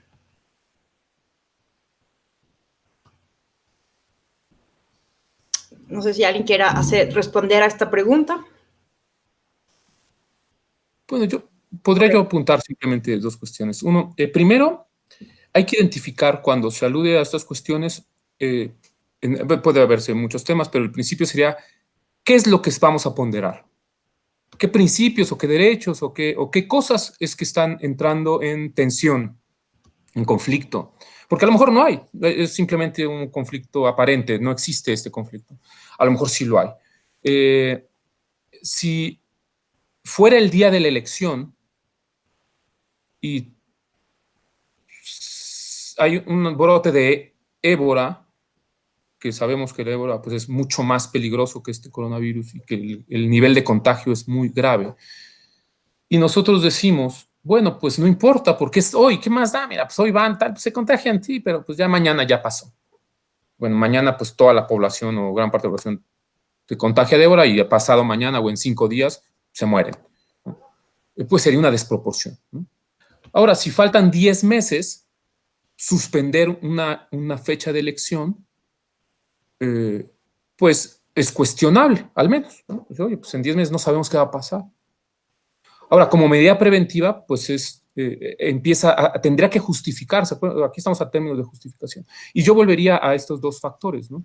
Por un lado, el derecho a votar en una casilla, presencialmente hablando, ¿hay medios distintos a ejercer el sufragio o no hay medios distintos? la suspensión es la alternativa más viable a, por ejemplo, pues que haya filas que salven la sana distancia. Y ahí empezamos con valoraciones ya sea de idoneidad o de necesidad, ¿no? De entrada, saber si esta es la medida adecuada para lo que se pretende, que es que la gente no se contagie. 2, si la medida fue la necesaria frente a otras posibles, electrónico, por postal, con sana distancia, diferimiento, bueno, eso sería más difícil, pero bueno, en fin, otras medidas que pueden ser, ¿no?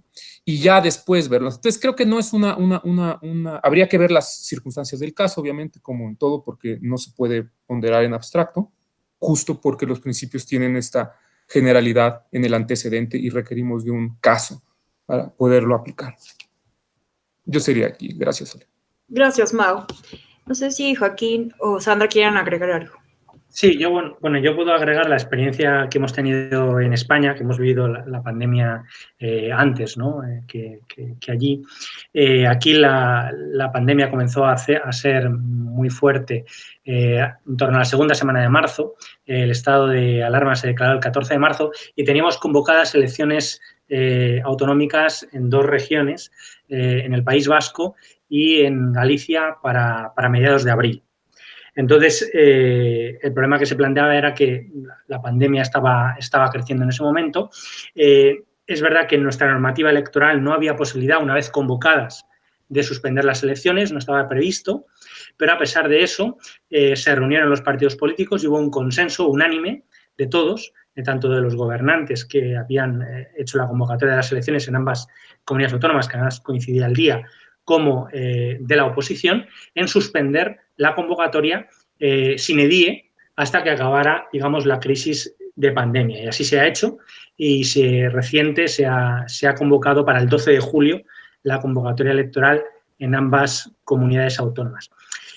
Fue muy criticado esta suspensión por parte de muchos autores porque no estaba prevista expresamente la posibilidad. Se cuestionó incluso que fuera legal la suspensión de la convocatoria, pero en la medida en que ha habido un consenso unánime, no ha habido nadie de los partidos políticos participantes que se opusiera a esta suspensión, pues en ese sentido ha sido pacífica desde el punto de vista político, no desde el punto de vista jurídico, porque se ha dudado y se ha cuestionado que esto sea legal o constitucional. Esa es nuestra experiencia, pero evidentemente estábamos hablando de un supuesto en el cual, una vez la crisis sanitaria y la pandemia estaban muy arriba, que era mediados de marzo, las elecciones eran a un mes vista, ya estaban convocadas, mediados de abril. Y de hecho ya vamos a tenerlas el 12 de julio, a pesar de que seguimos teniendo crisis sanitaria, ¿no? Pero es verdad que ahora se ha aplanado la curva de contagios y digamos que la situación es diferente actualmente aquí.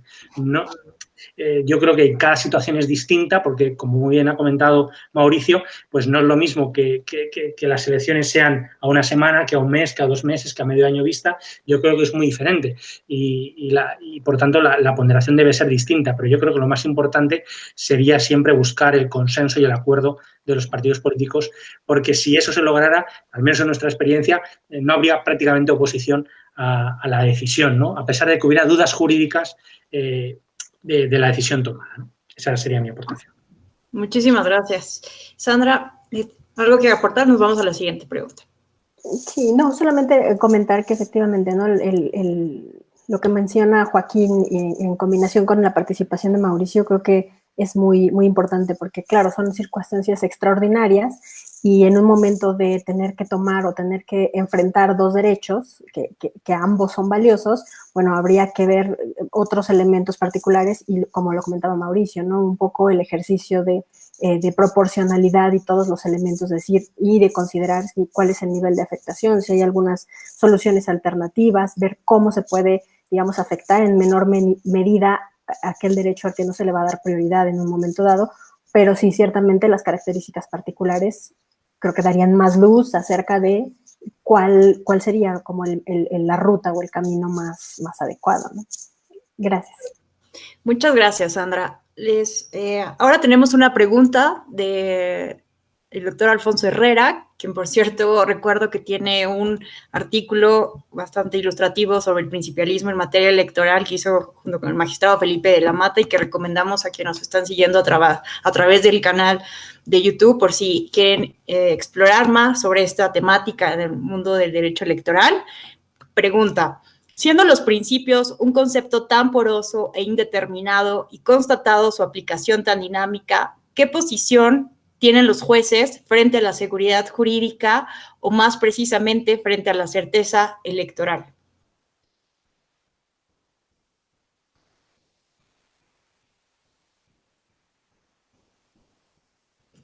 ¿Alguien se anima a...? Ajá. Mauricio, por favor. Bueno, yo sería, nada más comentaría, bueno, es la certeza que lleva la justificación que exprese. Y no hay mayor, la indeterminación está en muchos aspectos del derecho, no solamente en los principios. La regla, ya dijimos, o sea, no hay algo que sea principios y que todo el mundo lea y diga, es un principio. Estos pueden ser explícitos, pueden ser implícitos, pueden tener normas que los apliquen, los desarrollen, pueden tener a su vez otros principios, ¿no? Entonces, la indeterminación sin indeterminación, bueno, más bien no hay sistema jurídico, no hay organización social, normativamente hablando, que no sea indeterminada, que no sea ambigua, que no esté a los que ya comentaba Sandra en un momento, a las cuestiones del lenguaje, ¿no? Entonces, eso no debería ser preocupación. Preocupación es que no se justifique, que digan, pues, ¿por qué lo digo yo? Claro, muchas gracias, Mauricio. ¿Alguna otra? Ajá. Sandra, por favor. Gracias. Sí, de hecho, la pregunta que plantea Alfonso, creo que el rol de los jueces, y las juzgadoras, de los tribunales en general, es precisamente ser garantes, ¿no? Garantes de los contenidos constitucionales, sean estas normas jurídicas o sean principios que sean expresos o que sean implícitos o que sean derivados, porque esa es su función, pero efectivamente la forma de poder, digamos, complementar o fortalecer esta posición de, digamos, asignadores de significado, porque ese es parte de su papel, digamos, aunque en muchos, digamos, desde muchas posiciones no se vea de esta manera, su papel es, en buena medida, asignar significados en casos concretos y tomar decisiones específicas que conducen a elecciones. Entonces, creo que buena parte de esas decisiones, decía, están en un rango de posibilidades y puede ser una o puede ser otra y las dos son permisibles, las dos son exactamente válidas y funcionales y creo que ahí lo que orienta más es cuál de ellas se asemeja más a aquel contenido que ya está predispuesto o preestablecido en la Constitución y su función y su papel es como garantes aún ante la posibilidad de esta indeterminación y aún ante más que posibilidad, la certeza. Creo que un poco por ahí iba el planteamiento inicial que hacía. Partemos de que esto es real, es así, el lenguaje es así y esto nos va a cambiar. La función entonces de los tribunales es ir reduciendo o ir asignando propósitos en la medida en que van resolviendo casos y ir formando líneas que sean, digamos, consistentes de decisión para generar también un poco estas certezas y ir generando también estabilidad y expectativa entre los justiciables, ¿no? Entre los ciudadanos. Entonces, creo que un poco su rol es ese. Una vez que están ahí el sistema normativo, bueno, pues esta cuestión dinámica y cambiante permanente, lo que abre es la posibilidad a que gracias a este ejercicio interpretativo y este trabajo de razonamiento de los tribunales, se puedan ir reduciendo, por lo menos estabilizando un poco más los significados y los contenidos normativos, ¿no? Claro, muchísimas gracias, Sandra. Joaquín. Sí, yo quería añadir una cuestión. Estoy totalmente de acuerdo con lo que han dicho Mauricio y Sandra. Yo creo que efectivamente la única manera de controlar que la solución que adopta el juez es correcta es a través de controlar el razonamiento, ¿no? Se exige el razonamiento y, como dice muy bien Sandra también, puede haber 2 o 3 soluciones válidas. La cuestión es que la solución esté razonada y sea admisible, ¿no? Podríamos haber llegado a otra conclusión, a otra decisión, pero si la decisión es correcta y está bien razonada, está bien justificada, la metodología utilizada es adecuada, sería aceptable. Yo lo que quería añadir en relación a esto, teniendo en cuenta que esto es así, yo estoy convencido de que es así, es que en algunos sitios, en Francia, por ejemplo, se ha prohibido lo que se denomina la justicia predictiva, la utilización de herramientas de inteligencia artificial para predecir futuras resoluciones judiciales por parte de jueces, porque a través de las herramientas de inteligencia artificial, teniendo en cuenta las líneas jurisprudenciales de algunos tribunales, de algunos órganos colegiados, digamos que los programas que se están desarrollando por algunos grandes despachos de abogados son capaces ya de predecir las eventuales soluciones a las que se llegará. El mismo caso planteado, el mismo problema en un tribunal o en otro diferente en función de sus líneas jurisprudenciales, porque la inteligencia artificial ya es capaz de... Esto, claro, no es seguridad al 100%, pero digamos que sí que pueden, digamos, establecer cuál es la solución más probable que adoptará el tribunal en función de las decisiones anteriores del mismo. Esto en Francia lo han prohibido la utilización de estos mecanismos de justicia predictiva a través de inteligencia artificial. Aquí en España tenemos debate, pero de momento está permitido su utilización y quería, digamos, introducirlo en el debate precisamente sobre esto, si esto es una cuestión que se está debatiendo ahí en México o cómo lo ven. Gracias. Muchas gracias. Me parece que es una aportación bastante interesante, porque me parece que en México no hay como tal una prohibición hasta el momento de utilizar esa inteligencia artificial para predecir los casos. Creo que todavía estamos como muy atrasados en el tema de hacer minería de datos, como para saber cómo se configuran estas líneas jurisprudenciales de los muchísimos casos que albergan nuestro sistema jurídico, pero sin duda es una pregunta bastante pertinente para abonar en esta complejidad que nos presenta ya el tema de los principios. Y antes de darles el uso de la voz a Mauricio y a Sandra, por si quieren comentar algo sobre esto que nos plantea muy interesantemente Joaquín, quiero hacer una pregunta de Rubén Becerra. Señala, ¿cómo resolver el problema del peso en la colisión de principios democráticos? Por ejemplo, el derecho a decidir o de autodeterminación de los pueblos, como una declaración unilateral de la independencia de Cataluña, o una nueva conformación del Pacto Fiscal Mexicano de una federación, vence el principio de indisolubilidad. Entonces, ahora sí, no sé quién quiera empezar con el uso de la voz.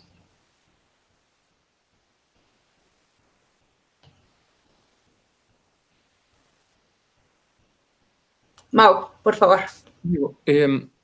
Como todo, creo que es difícil pronosticar, porque justo eso es lo que no debe hacerse.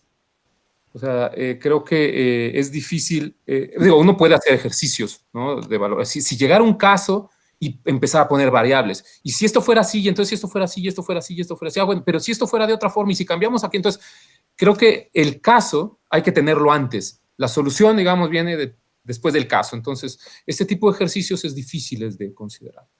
Creo yo que lo que sí es claro, y quizá esto se complementa un poco con la pregunta anterior o con las respuestas que se han dado, hay a su vez una serie de, digamos, principios que a su vez son metodológicos, ¿no? Hay principios marco, ¿no?, principios que engloban otros principios en sí mismos, ¿no?, como en sentido estricto, si queremos verlo así, y principios como metodológicos, como la propia, lo que se llama principio de ponderación, principio de proporcionalidad, la razonabilidad, los test de diferente naturaleza, incluso, por ejemplo, el cierto principio de certeza y de seguridad, pues son principios que también tienen buscan hacer esos anclajes argumentativos para poder, a su vez, organizar la discusión, ¿no?, o la solución, como podría ser en estos casos, pues, la valoración política, ¿no? Dado que los principios, el derecho en general tiene valoraciones políticas, ya asumidas algunas por el legislador, otras que tiene que hacer el juez, pero pues siempre, pues dado que hay interdependencia de valores, de derechos, una serie de factores que contrapesan, y principios que son supremos, como la integridad del Estado, la soberanía nacional, la autodeterminación entendida en sus diferentes vertientes como externa o interna, las expresiones de la autodeterminación en México como en otros países, es el pueblo ejerce la soberanía a través de los poderes porque es una democracia representativa, en fin, la igualdad soberana de los estados, las múltiples declaraciones que dicen que ninguno de estos derechos puede ser interpretado en el sentido de ir en contra de los principios de la Carta de Naciones Unidas que establece la soberanía como principio básico del orden internacional. O sea, todo este tipo de cosas podrían prever que es muy difícil justificar que cualquier grupo diga yo ya quiero ser independiente. Ahora, si ese grupo empieza a tornarse, o no empieza, sino es un grupo que ya no es un grupo en sí mismo, sino que ya tiene identidades y estas identidades tienen historia y tienen peso político y tienen peso económico y tienen peso cultural y tienen lengua y tienen fronteras marcadas y tienen y quizá moneda y tienen expresiones de soberanía, como alguien diría en derecho internacional, digamos, efectividades de alguna forma que ejercen ya derechos que no son de un grupo de amigos reunidos en un departamento, sino que son ya de una colectividad organizada en ejercicio de identidades mucho más. Entonces, esto ya cambia, ¿no? Que, digamos, podría ser el caso de estas dificultades que presentan el reconocimiento de autodeterminación a pueblos, ya sea pueblos conformados como minorías, ya sea pueblos como pueblos indígenas, ya sea pueblos como partes de un Estado nacional, ¿no? Sí, esa sería mi... Gracias, Mau. ¿Alguien más quiere hacer el uso de la voz con esta pregunta? Sandra, por favor. Gracias. Sí, un poco en esa línea de lo que comentaba Mauricio, que sí, ciertamente el ejercicio, digamos, lo que podemos asegurar es el ejercicio procedimental, ¿no? Un poco de cómo entender la proporcionalidad cuando están en juego diferentes principios o diferentes derechos, ¿no? Pero sí, siempre tomando en cuenta todos estos elementos que son muchísimos y que además no es una tarea menor. Lo que decíamos de la responsabilidad judicial es complejísimo todos los elementos que entran en juego en el razonamiento como normas, como principios, cuando uno colisiona con otro y cómo puede, digamos, resolverse. Y creo que no es una cosa simple de decir va a prevalecer sobre el otro, ¿no? Depende de muchas cuestiones y como decíamos hace un momento con Joaquín, hay incluso la posibilidad de que haya una o más, dos o más decisiones posibles y que sean viables, ¿no? Realmente. Esa es, digamos, la parte más, podríamos decir, desafiante y a la vez quizás frustrante porque no podríamos dar una respuesta de hoy y para siempre. Puede haber muchas circunstancias que cambien y modifiquen la manera en la que percibimos un caso. Decíamos, a lo mejor hay la característica A, B y C, pero si nos presentan uno diferente que tiene A, B, pero no tiene C y en cambio tiene E, quizás eso ya hace toda una diferencia a la decisión. Entonces, realmente es un análisis y un razonamiento de caso por caso. Y un poco reconduciendo esta cuestión a lo que mencionaba Joaquín, pues acá en México yo al menos sé solamente de un ejercicio académico que se conduce por un colega y en el Instituto de Investigaciones Jurídicas de la UNAM, por Enrique Cáceres, que un poco trabaja desde el ámbito y desde la arena académica, pero con jueces y tribunales, con algún sistema experto que busca precisamente analizar los tipos de razonamiento o las cadenas de razonamiento de un cierto juzgador o de un cierto tribunal colegiado, como para intentar rastrear y ver si es posible replicar un poco los razonamientos. Claro, es muy debatible, ¿no? Un poco en el ámbito de la filosofía del derecho naturalizada y la forma en la que se pueden incorporar otros elementos, porque ciertamente esta cuestión de la valoración moral y este reenvío que precisamente los principios hacen a salir del razonamiento jurídico y abrir la puerta al razonamiento práctico general, pues es una cuestión compleja que tiene que ver con muchas cosas, no nada más con normas jurídicas, sino también con esta otra parte, digamos, más abstracta de contenidos y de visiones de los propósitos, fines y aspiraciones que tiene la propia sociedad. Y eso me parece que es complejo asirlo, es complejo, digamos, traducirlo en algoritmos. Creo que no es un desafío importante, ¿no? Gracias. Muchas gracias, Sandra. Joaquín, por favor. Sí, muchas gracias. Bueno, me parecen muy interesantes los comentarios que habéis hecho. Yo simplemente añadiría una cuestión en relación a la pregunta de Cataluña, ¿no? Porque precisamente en mi intervención ha ido sobre este tema. Y es que, bueno, Cataluña, en mi opinión y en opinión de la mayoría de la doctrina aquí, no cumple las condiciones para aplicar el derecho de autodeterminación de los pueblos, ¿no? Aparte, desde el punto de vista del derecho de Naciones Unidas. Aparte de eso, y dejando eso a un lado, desde el punto de vista de la Constitución española y nuestro derecho constitucional, la independencia de Cataluña sería constitucional, sería posible siempre y cuando hubiera una reforma de la Constitución española. Las comunidades autónomas, de hecho, tienen la posibilidad de presentar proyectos de reforma constitucional y podrían plantear la introducción de los mecanismos necesarios para hacerlo. Pero para ello es necesario tener las mayorías necesarias, no solamente en el Parlamento Autonómico catalán, sino en las Cortes Generales españolas, y luego que haya un referéndum a nivel nacional que apruebe esa reforma constitucional. Es decir, el único sujeto de soberanía es el pueblo español, pero si hay un proyecto de reforma constitucional que admitiera el derecho de secesión de Cataluña bajo unas condiciones y eso fuera aprobado por el pueblo español, sería perfectamente posible. Es decir, no es inviable que eso pudiera en algún momento suceder, porque la Constitución española no deja nada que no pueda ser objeto de reforma. El propio modelo es reformable, la unidad territorial es reformable, todo es reformable. Y de hecho, las propias comunidades autónomas tienen legitimidad para proponer reformas constitucionales, lo único que evidentemente son necesarias ciertas mayorías que quizá hoy en día no se dan, pero que no podemos cerrar la puerta a que pudieran llegar a obtenerse, teniendo en cuenta que no solamente una parte del pueblo de Cataluña quiere ese proceso de independencia, sino que hay otras regiones españolas que también hay partes de la población que, digamos, tienen esas pretensiones. El problema aquí siempre es el mismo, y es que una parte del territorio no puede decidir por el todo, y luego también hay que tener en cuenta que no hay una mayoría, digamos, totalmente determinante de la población de Cataluña por la independencia. Es decir, el hecho de que un 40 y pico % del pueblo catalán quiera la independencia implica que necesariamente va a haber la independencia. El tema de las mayorías es difícil, es decir, que siempre es complicado, pero ya digo que el Tribunal Constitucional en estas sentencias que hemos comentado no cierra la puerta a que fuera posible. Lo que cierra la puerta es a que sea posible tal y como se plantea, solamente porque hay una mayoría en el Parlamento catalán que así lo determine o un posible referéndum en ese territorio que lo determine, sino que los mecanismos tienen que ser a través necesariamente de la reforma constitucional y los previstos en nuestra Constitución. Si se hace así, sería posible. Nada más. Muchísimas gracias, Joaquín. Pues voy a leer la última pregunta. Tenemos otras más, pero por cuestiones de tiempo ya no será posible hacer lectura de todas ellas. Y después de esta pregunta también los invito a que, si quieren así hacerlo, hacer una reflexión final para cerrar esta interesante mesa y esta discusión. Y dice así la pregunta. El hecho de que el Poder Judicial procure ajustar sus resoluciones a principios de indudable valía tiene influencia apreciable en una sociedad proclive a la cultura de la ilegalidad.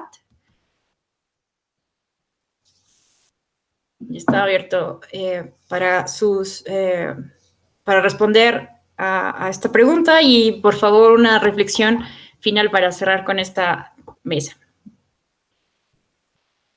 Sandra, por favor. Adelante. Sí. Gracias.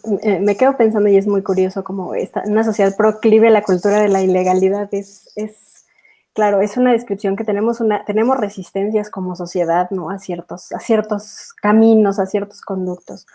Pero quizás no sé si sea una visión idealista, pero realmente, desde mi perspectiva, el trabajo de los tribunales y el trabajo del Poder Judicial es fundamental en ese sentido. Creo que equilibra y reconduce muchas de estas cuestiones. Creo que a través del ejemplo, a través de la práctica del ejemplo y del razonamiento práctico al decidir que llevan a cabo los tribunales, pues van sentando como una línea decisoria y una línea de acción. Yo creo realmente que el trabajo de los tribunales es fundamental y es central en los sistemas jurídicos contemporáneos, y que llenan un vacío y una parte fundamental dentro de este equilibrio de poderes. Yo creo que no sería posible concebir que se llevara a cabo toda esta tarea sin los tribunales, y creo que realmente tienen un impacto a través de su tarea cotidiana. No me parece que, si es que por ahí lleva la pregunta, no lo sé, pero no me parece que el recurso a principio sea un problema o pudiera contribuir a una cultura de la ilegalidad.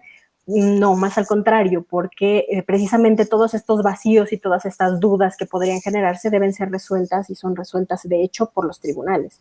Y simplemente para cerrar, solamente quisiera decir que la disminución, ¿no? La disminución de estos amplios márgenes que se tienen para decidir se logra a través de estos métodos o técnicas interpretativas, como decías.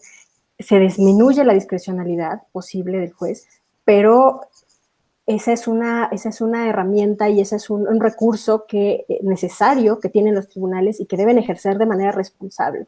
Y la forma de compensar, digamos, estos desafíos o estas críticas que pudieran presentarse al desempeño ordinario tiene que ver con cumplir esa función de acuerdo con altos estándares, y se satisface, como lo decía Joaquín, gracias a una argumentación robusta, ¿no? A razones y a decisiones justificadas, y aportar razones para la decisión que se está tomando dentro de este margen, ¿no? Es decir, el que exista una posibilidad de opciones no significa que estas opciones estén desvinculadas del orden normativo, ni significa que tienen o que deban depender únicamente de convicciones. Al contrario, es justo la carga argumentativa que señalaba la que va a dar esta validez o esta legitimidad quizás adicional que no tienen, digamos, de manera inmediata o de manera natural como se suele atribuir a otros órganos elegidos democráticamente, ¿no? Pero sin duda la labor de los tribunales es fundamental, y a través de los principios creo que se enriquece mucho más el orden jurídico. Gracias. Muchas gracias, Sandra. Joaquín, por favor. Muchas gracias. Bueno, en cuanto a la pregunta, yo soy más bien normalmente optimista. Entonces, creo que el ciudadano, los individuos en general, deben actuar con libertad.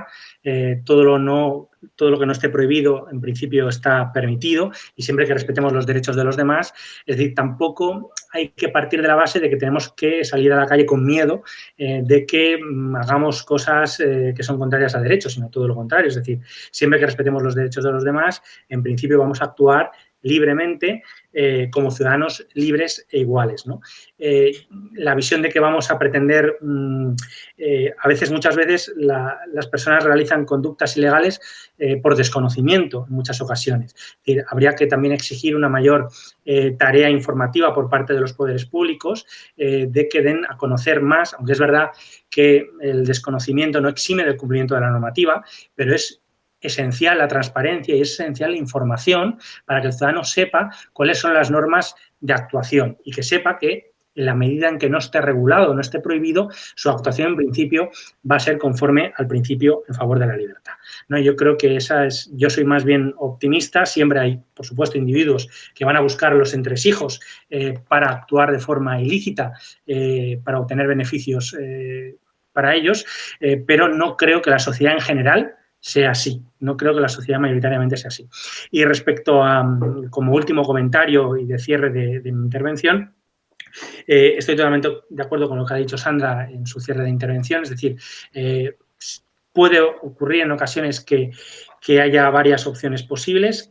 Lo importante es el razonamiento, pero yo insistiría en el elemento que he dicho antes. En las sociedades democráticas maduras, aparte de que la argumentación jurídica sea técnicamente muy correcta, debemos hacer un esfuerzo. Sobre todo estoy pensando en situaciones en las cuales hay personas afectadas por decisiones judiciales, que cuando el abogado les facilite la decisión puedan comprender en el fondo por qué no se le ha dado la razón. Es decir, que intentemos buscar, que el juez intente buscar no solamente las razones técnicas y argumentales y racionales de la exégesis, sino también que la persona afectada pueda comprender, en definitiva, por qué se le da o se le quita la razón, y que eso es la mejor manera de que el ciudadano pueda incluso entender por qué no tenía razón, en definitiva. Ese sería mi cierre. Gracias. Muchísimas gracias. Mau, adelante, por favor. Sí, bueno, la pregunta sobre la cultura de la ilegalidad, yo creo que, pues sí, nos remite a muchos temas. Uno, que la justicia se encaja dentro de un sistema político, dentro de un sistema social, dentro de un ámbito cultural, y que eso supone que dentro de la judicatura existen tantos vicios como virtudes, como la sociedad misma. Entonces, digamos, los jueces son parte de la sociedad y en esa interactúan, ¿no? He ahí la importancia de los códigos de ética en la conducta judicial, desde Naciones Unidas, con los principios Bangalore y todos los otros códigos que se han implementado a nivel latinoamericano, bueno, europeo, latinoamericano, México, el Poder Judicial Federal y los poderes locales, el propio Tribunal Electoral tiene su código de ética.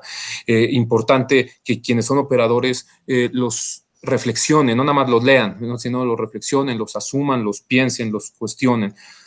También es importante que los operadores dimensionen que cada caso trae un tema mucho más complejo, que tiene que ver con aspectos en ocasiones de no necesariamente ver toda solución judicial como la mejor, todo pensamiento principialista o de confrontación, de ponderación, es que cuando hay un choque entre derechos hay que hacer esto, sino más bien también mecanismos preventivos, armonizadores, de promoción de ciertos institucional, de ciertos valores o ciertos aspectos que permiten, por un lado, que lleguen menos casos, que estos casos sean casos que realmente tengan un valor significativo, que haya métodos alternativos, efectivos, eficaces, que incluso los propios jueces puedan en algún momento derivar en ellos deferencias a algunas autoridades también en diferentes ámbitos, por ejemplo, deferencias a ciertas autoridades tradicionales en términos de comunidades indígenas, deferencia al Instituto Nacional Electoral en temas electorales, llámese deferencia o como quiera llamarse a este principio que también es, ¿no? La deferencia al legislador, cuando esto es así, y no necesariamente que sean los jueces los protagonistas esenciales de la escena conflictual. Pero sí me parece que también es importante hacer mención a que en una sociedad vivimos, cuando hablamos de principios, pues nos remiten a temas culturales, antropológicos, teológicos, idealismos. La justicia, pues, es una palabra que tiene tal peso cultural que evidentemente va a verse frustrada en más de muchas ocasiones, ¿no?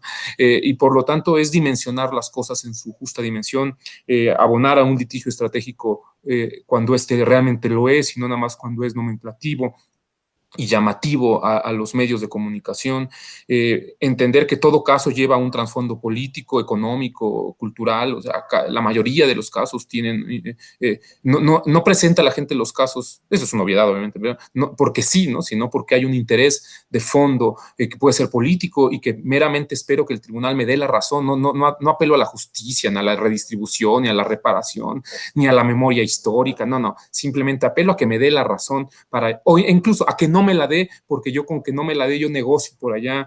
Hay factores económicos muy poderosos en los litigios electorales que también están atrás de ellos y bueno, asumir, creo yo, como operadores de un sistema que el juego judicial implica responsabilidades, tanto para los jueces como para los litigantes, en llevar las reglas del juego por el buen camino. Y obviamente los destinatarios finales, que somos todos, la ciudadanía, la población, todas las personas se benefician cuando sus instituciones trabajan bien y creo que esa es la dimensión humana que ha de buscarse, la dimensión relacional. Y muchas gracias por la invitación. Muchísimas gracias, Mau. Muchas gracias, en verdad, a los tres. Ha sido sin duda una discusión bastante rica.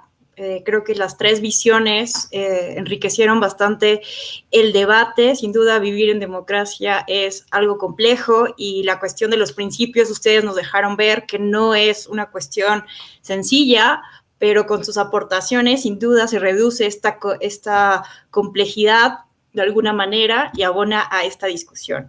Y pues agradeciendo mucho su participación y en nombre de los magistrados y magistradas del Tribunal Electoral del Poder Judicial de la Federación y de la doctora Gabriela Rubalcaba, pues agradecemos su participación el día de hoy. Muchísimas gracias y gracias a todos quienes nos siguieron a través del canal de YouTube del Tribunal Electoral del Poder Judicial de la Federación. Nos vemos en las siguientes mesas. Hasta la próxima. Gracias.